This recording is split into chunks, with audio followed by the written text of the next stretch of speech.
Assalamualaikum warahmatullahi wabarakatuh. Halo semua, perkenalkan saya Irfa Jumriani dengan NPM 2340102004. Saya dari Fakultas Perikanan dan Ilmu Kelautan Universitas Borneo Tarakan dengan program studi manajemen sumber daya perairan. Pada kesempatan kali ini saya akan memaparkan terkait tugas mata kuliah fisiologi hewan air yang akan memaparkan terkait bagaimana sistem peredaran darah pada ikan. Adapun dosen pengampunya ialah Bapak M. Gandri Haryono, Eskel MSI. Untuk itu, langsung saja masuk ke penjelasan. Baik, sebelum itu alangkah lebih baik kita harus mengenal terlebih dahulu apa saja sih organ-organ dari sistem peredaran darah pada ikan. Oke, baik, kita mulai. Ternyata ikan itu merupakan salah satu hewan dengan sistem peredaran darah tertutup, yang dimana darah mengalir ke seluruh tubuh dengan pembuluh-pembuluh darah. Kemudian seperti manusia. Kemudian adapun organ-organ yang berperan pada sistem peredaran darah pada ikan itu seperti jantung, kemudian arteri, vena, dan kapiler. Nah, di jantung sendiri ada beberapa organ-organ yang berperan aktif dalam sistem peredaran darah pada ikan, seperti sinus venosus, yang dimana ini merupakan penerima darah. Kemudian ada juga ventricle yang berfungsi sebagai pemompa darah untuk keluar dari jantung, serta ada atrium dan juga bulbus arteriosus yang berfungsi mengatur aliran darah pada sistem peredaran darah pada ikan. Baik, adapun mekanisme dari sistem peredaran darah pada ikan itu dimulai dari darah yang mengandung banyak zat-zat karbon dioksida ini dialirkan atau masuk ke dalam sinus venosus. Kemudian akan dialirkan lagi untuk ke atrium jantung. Nah, pada saat jantung ini relaksasi, darah akan masuk ke dalam klep-klep atau pembuluh-pembuluh kecil pada sistem peredaran darah yang kemudian akan masuk ke organ yang disebut ventricle. Nah, di ventricle juga darah akan dialirkan lagi masuk ke dalam organ yang disebut conus arteriosus. Kemudian selanjutnya menuju aorta ventralis. Nah, setelah di aorta ventralis, darah akan masuk ke dalam insang.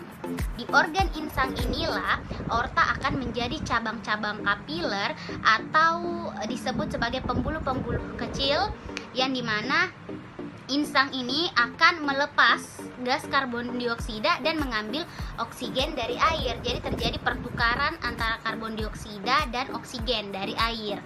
Nah, kemudian dari kapiler-kapiler insang tersebut, darah akan mengalir ke aorta dorsalis. Tadi aorta ventralis, kemudian darah setelah terjadi pertukaran akan masuk ke dalam aorta dorsalis yang bercabang-cabang, makin bercabang-cabang lagi, kemudian dia akan diteruskan dan disebarkan ke seluruh tubuh pada ikan.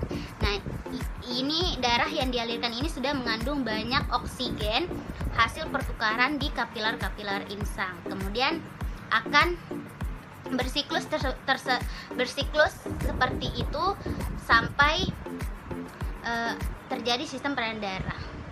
Nah, selanjutnya bagaimana sih adaptasi sistem peredaran darah pada ikan jika terjadi perubahan-perubahan lingkungan? Nah, jadi ikan ini memiliki kemampuan untuk meningkatkan jumlah hemoglobin ataupun eritrosit pada darahnya, yang dimana ini bertujuan untuk memperbaiki pengikatan oleh oksigen, dimana ini ketika kadar oksigen di air itu menurun atau istilahnya hipoksia. Kemudian hal ini akan membantu ikan itu tetap mendapatkan cukup oksigen di saat kondisi oksigen di air itu cukup rendah. Adaptasi selanjutnya itu biasanya yaitu dilakukan efisiensi fungsi insang. Maksudnya ialah insang ini kan berperan penting untuk pertukaran gas antara karbon dioksida dan oksigen. Jadi ketika terjadi perubahan suhu dan oksigen pada air, insang ini akan menyesuaikan laju pertukaran gasnya. Jadi akan melakukan pengaturan ion untuk menjaga keseimbangan asam basah dan kadar air dalam tubuhnya agar tetap stabil.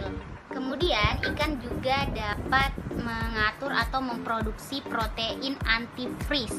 Ya, dimaksudkan itu adalah ikan yang ada pada daerah-daerah kutub yang memiliki suhu rendah. Itu ikan-ikan ini akan menghasilkan protein antifreeze yang dimana membantu sistem peredaran darahnya itu tetap stabil dan tidak membeku pada suhu tersebut, sehingga sel darahnya ini juga bekerja dengan baik. Nah, mungkin cukup sekian yang dapat saya sampaikan terkait sistem peredaran darah pada ikan. Dan saya harap apa yang saya sampaikan dapat bermanfaat bagi kita semua. Juga mohon maaf atas segala kekurangan. Akhir kata saya ucapkan wassalamualaikum warahmatullahi wabarakatuh.